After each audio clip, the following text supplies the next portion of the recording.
ఇంక ఎల్లి కొడుకు ఎల్లిగాడే మల్లి కొడుకు మల్లిగాడు ఇంక చిన్న ఇంటికి చిన్నగా గడిగడిగా పెద్ద ఇంటికి పెద్దగా గడిగడిగా కాలు మొత్తం తల్లి మాపలైతుంది 7 పొద్దులు అవుతుంది కడుపు కానం లేదు కటి నిద్ర లేదు ఆకలి అవుతుంది ఆరిపోయిన మొక్కం ఇది సత్యాన్న బోనమయ్యా మీ ఆకలి నేను ఎట్లా తీర్తునయ్యా బోనం ఎంగిలి చెయ్యొద్దయ్యా ఈ బోనంతో నా భర్తను బ్రతికించుకోవాలయ్యా నా మాట వినండయ్యా నా దారికి అడ్డు తొలగండయ్యా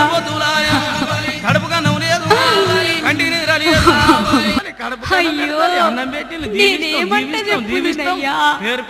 గజల కొడుకూడదు